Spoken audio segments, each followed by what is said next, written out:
Eu quero fazer 4 declarações absolutamente verdadeiras, irrefutáveis. Primeiro, as tempestades da vida são inevitáveis. Segundo, as tempestades da vida são imprevisíveis. Terceiro, as tempestades da vida são inadministráveis. Quarto, as tempestades da vida são pedagógicas. Você tem enfrentado tempestades na sua vida? Você tem enfrentado ventos contrários na sua vida? Você já fez um plano e o plano se frustrou e aconteceu o contrário do que você planejou? Você já enfrentou situação na vida que você usou todos os seus recursos e o problema ficou pior ainda? E você botou todas as cartas na mesa e a solução não chegou? Você já enfrentou situação na sua vida em que o desespero tomou conta do seu coração e a única voz que você escutou foi o eco do seu próprio desespero? Você já lidou com a aparente demora de Deus em socorrer você? Já enfrentou o silêncio de Deus? Hoje eu quero tratar com você desse tema, vencendo as tempestades da vida. E vou basear esta mensagem em Mateus 14, 22 a 33. Me permita dar a circunstância desse texto. A Bíblia diz que Jesus estava vivendo um momento muito intenso do seu ministério. Não tinha tempo para comer, para descansar, para refazer as forças. Tamanha demanda das multidões que vinham, aflitas, doentes, famintas, desesperadas. Não bastasse esse agito de agenda, Jesus também recebe a notícia da morte de seu precursor, João Batista. Estava preso, lá numa masmorra, às margens do Mar Morto, chamada Maquerós. E por ordem de Herodes, por solicitação de Herodias, o grande homem João Batista é assassinado de forma brutal. A cabeça dele é tosada. A cabeça dele vem pingando sangue do Mar Morto até a Galileia. E então, diante desse cenário tão sombrio, Jesus resolve sair com seus discípulos para um lugar ermo, para um tempo de descanso, de refrigério, diríamos nós hoje, tempo de férias. Porém, quando eles foram para esse local, havia uma grande multidão à espera deles. Alguém vazou a informação. E quando Jesus olha para essa multidão, ele se compadeceu dela, porque eram como ovelhas sem pastor. E Jesus passou a curar os enfermos daquela grande multidão. Havia 5.000 homens, além de mulheres, crianças, em torno aí de umas 12.000 pessoas. Os discípulos, então, num senso de responsabilidade, sugeriram a Jesus: "Ô Senhor, o Senhor devia despedir esse povo, porque o lugar é ermo, já está ficando de noite. Aqui não tem supermercado, aqui não tem padaria, também não tem dinheiro para comprar comida para tanta gente. Para que esse povo vai, procure algum lugar para comer e possa chegar em casa em segurança." E Jesus disse para eles assim: "Dai-lhes vós mesmos de comer." Uai, mas como? Primeiro, que não tem comida para tanta gente. Segundo, porque não tem onde comprar. Terceiro, porque também não tem dinheiro para comprar. Eles tinham, na verdade, uma receita de 5 pães e 2 peixes para uma despesa de alimentar 12.000 pessoas. Bom, mas o que o homem não pode fazer, Jesus pode fazer. Jesus multiplicou os pães e os peixes, e os discípulos distribuíram os pães e peixes para as multidões, e ainda sobraram 12 cestos cheios de pães e peixes. Diante desse milagre, essa multidão ali presente naquele local ermo vem para arrebatar Jesus e fazê-lo um rei político, um Messias político, um operador de milagres. Pensando, é esse o líder que nós precisamos, que alimenta os famintos, que cura os enfermos, que liberta os cativos. E eles nutriam no coração um sonho de um Messias político que pudesse quebrar o jugo de Roma. O povo de Israel viveu muitos anos debaixo de opressão, de escravidão, de cativeiro, no Egito, na Assíria, na Babilônia, no Império Medo-Persa, no Império Grego, agora no Império Romano. E eles queriam quebrar esse jogo. E então, diante desse cenário, é que entra o nosso texto. Quando diz que compeliu Jesus, os seus discípulos, a embarcar e a passar para o outro lado, enquanto ele despedia as multidões. Por que Jesus não permite que os discípulos fiquem com ele? Por que Jesus interrompe as férias? Por que Jesus não deixou que os discípulos despedissem também as multidões e continuasse ali de férias? Por que Jesus os obriga a entrar no barco e a passar para o outro lado? É porque Jesus não queria que os seus discípulos fossem tentados por essa agenda de olharem para ele apenas como um Messias político, um rei político que opera milagres, que faz maravilhas. Não, não, não, não. Ele veio para salvar e buscar o que estava perdido. Ele veio como nosso Redentor. Os milagres que ele operou apontavam com clareza para a sua messianidade, mas a razão da sua vinda é que ele veio para morrer pelos nossos pecados, segundo as Escrituras. Bom, já que os discípulos não desfrutaram das férias prometidas, pelo menos que eles tivessem um retorno em paz para casa. Mas não foi o que aconteceu. Diz o texto que Jesus despede as multidões e sozinho sobe para o alto do monte para orar. E Marcos, no seu texto paralelo, chega a dizer que de lá desse monte Jesus os via em dificuldade. Já estavam a muitos estádios da terra quando foram colhidos por ventos contrários, que fazia o barco rodopiar. E eles não conseguem avançar. O leme não obedece mais o comando. E a noite chega, e a noite avança, e a meia-noite chega, e a madrugada entra. Já são 4 horas da madrugada, ou melhor, 3 horas da madrugada, a quarta vigília da noite, que vai das 3 da madrugada às 6 da manhã. E eles ainda estão no epicentro da tempestade, no miolo da crise, sem sair do lugar, na iminência de naufrágio. Então, com isso eu quero lhe dizer que as tempestades da vida chegam para todos. Chegam para você, chegam para mim, chegam para nós. Às vezes nós usamos os nossos recursos e não conseguimos resolver o problema. Mas eu quero lhe dizer que quando você está no miolo da tempestade, Jesus está olhando para você. Não mais num monte, mas à destra da majestade, como seu grande sumo sacerdote. A sua dor não é estranha a ele. O seu olhar está fixo em você. Ele não desamparou você. As tempestades, como disse, são pedagógicas. Elas não vêm para nos destruir, elas vêm para tonificar as musculaturas da nossa alma. Elas não vêm para nos derrotar, elas vêm para nos fortalecer. Então Jesus está olhando para você, se importa com você. Ele ama você.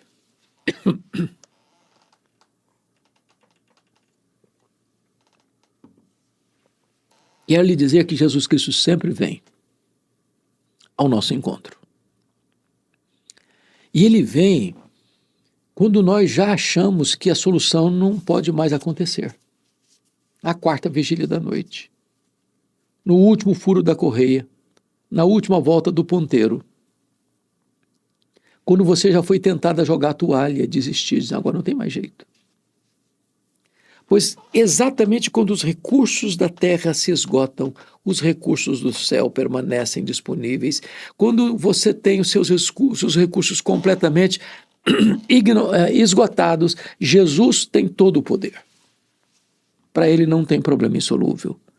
Para ele não tem causa perdida. Para ele não tem doença incurável. Para ele não tem casamento irrecuperável. Ele pode todas as coisas. Ele vem, às vezes na quarta vigília da noite, para ficar claro para todos que não é a minha inteligência, o meu recurso, o meu dinheiro, a minha estratégia que resolveu o problema. Foi ele que fez. Foi ele que fez. Quantas pessoas que você pensa que não tem mais jeito na vida? Que é irrecuperável. Para Jesus tem jeito. Como teve jeito o ladrão da cruz, já no apagar das luzes. Aquele que estava à direita de Jesus foi salvo. Como teve jeito aquele endemoniado gadareno, que vivia no meio de um cemitério entre os mortos, possuído por uma legião de demônios. Jesus o libertou, Jesus o curou, Jesus o salvou, Jesus o enviou como missionário. Como teve jeito para Zaqueu,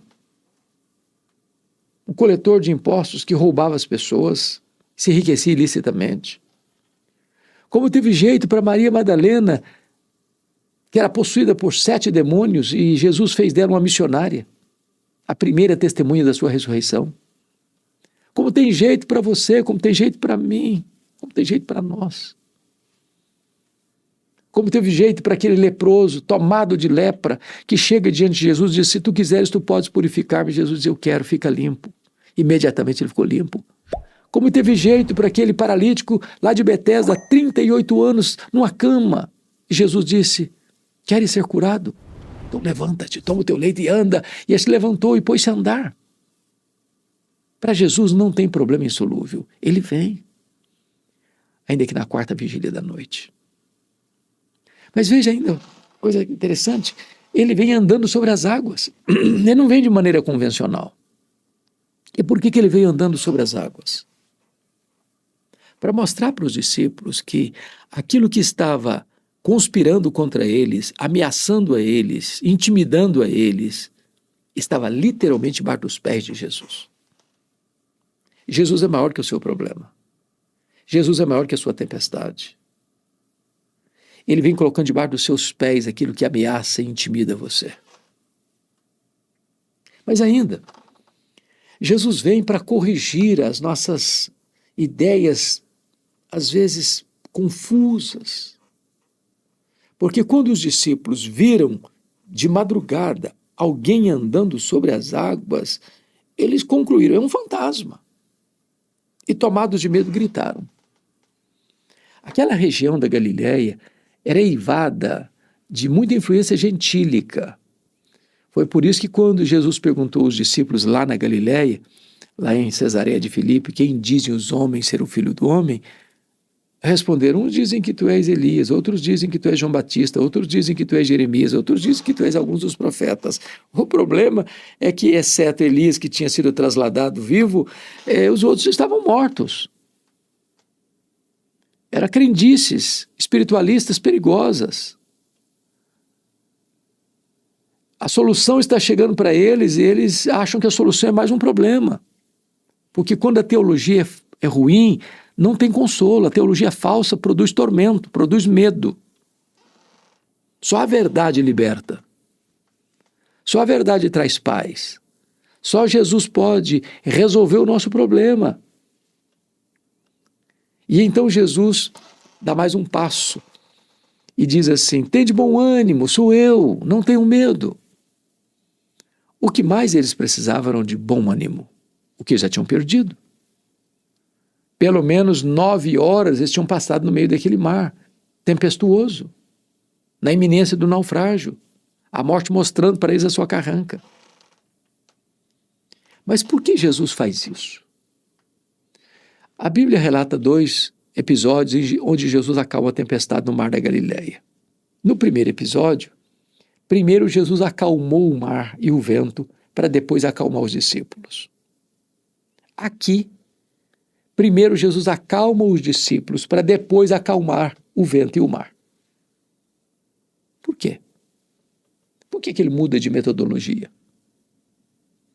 Porque Jesus sabe discernir quando a tempestade está dentro de nós e quando a tempestade está fora de nós, ou quando a tempestade que está dentro de nós é maior do que a tempestade que está fora de nós. Às vezes o seu problema não é a circunstância, é o sentimento, é o medo, é a falta de ânimo. Então Jesus sabe discernir quando a tempestade está assolando você por dentro e quando a tempestade está assolando você por fora. E Ele é poderoso para acalmar tanto uma quanto outra. Agora, a única maneira de você vencer o medo que atormenta você, que oprime você, é ter consciência de que Jesus chegou. E na presença de Jesus não tem mais espaço para medo. Não é o seu dinheiro, não é a sua inteligência, não são os seus amigos, não é a sua experiência, nada disso. O que resolve esse problema é você saber que Jesus chegou. E Ele chegou colocando os seus problemas debaixo dos seus pés. E Ele chegou para dizer o seguinte: sou eu, não preciso ficar com medo mais não. É curioso que quando os discípulos escutam isso, Pedro toma a iniciativa. Pedro sempre foi um camarada de iniciativa. Ele podia até não pensar direito, não refletir tanto, e ele agia antes de pensar, mas ele agia. Então ele diz: Senhor, se és tu, manda-me ir ter contigo por sobre as águas. Às vezes a gente critica o Pedro, mas o único que teve a ousadia e fé para pular na água foi ele. E Jesus disse: pode vir, Pedro.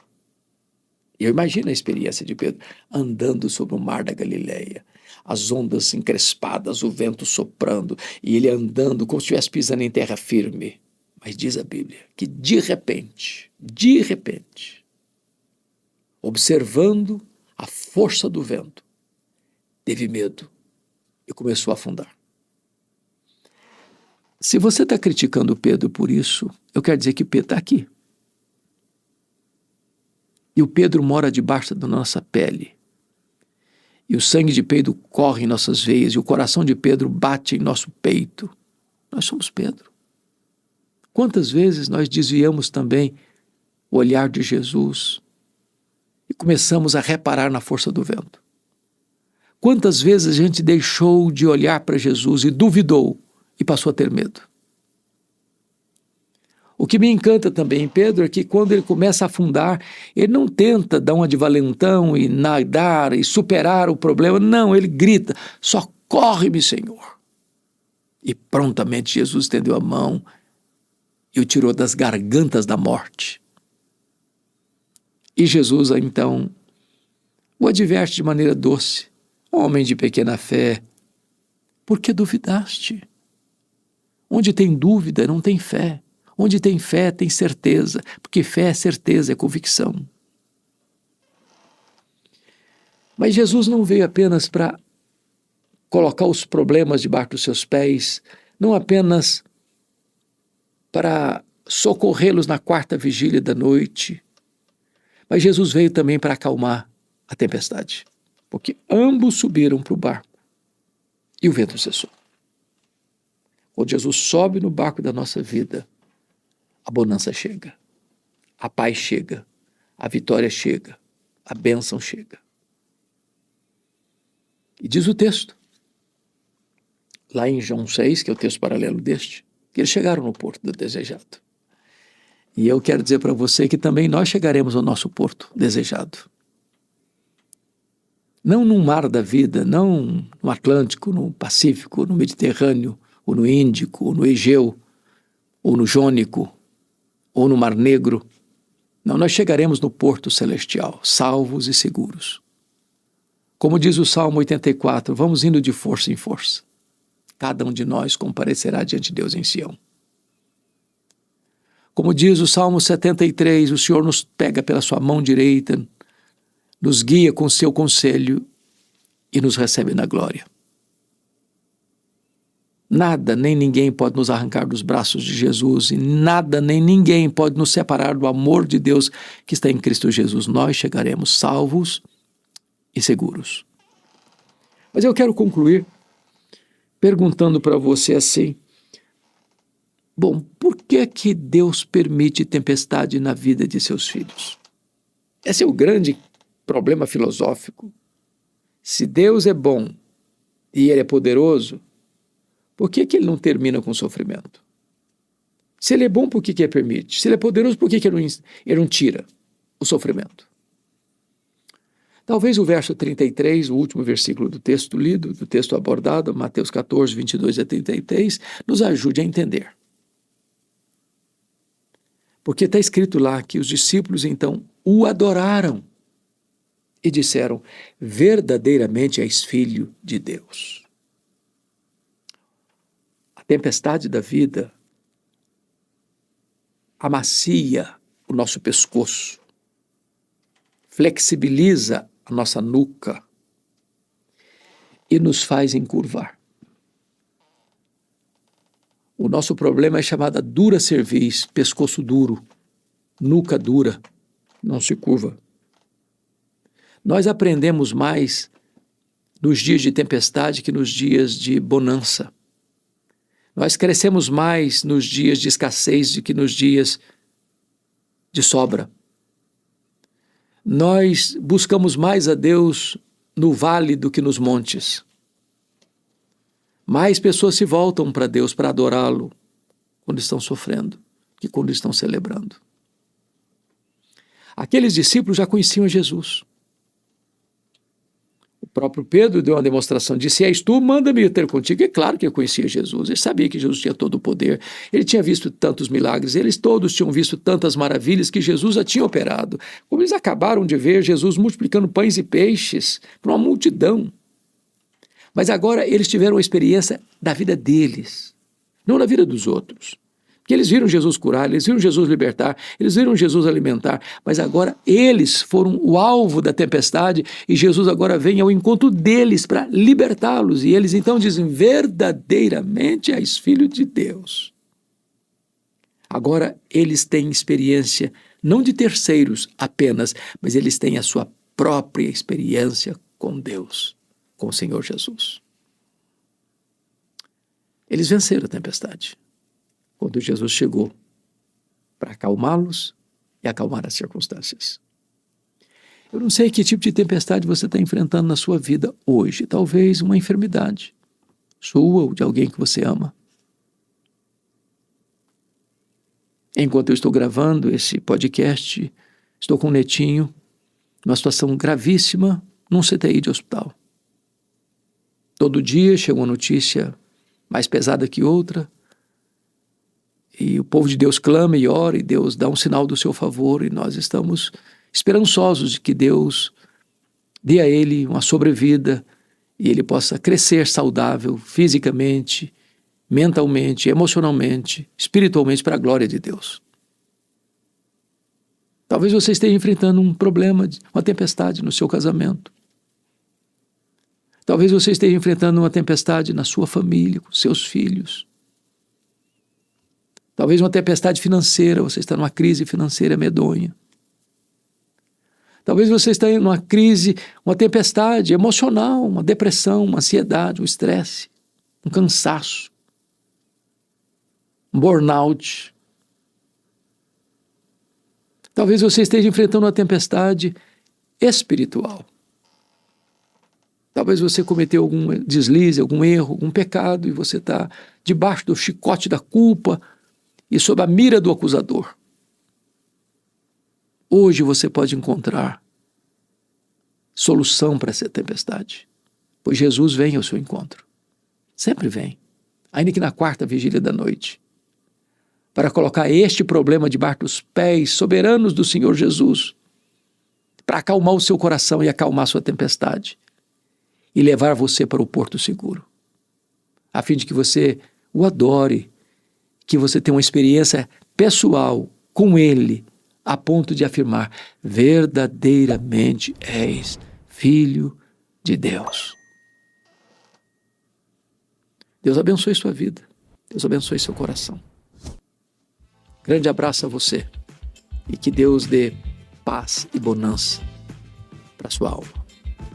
Muito obrigado.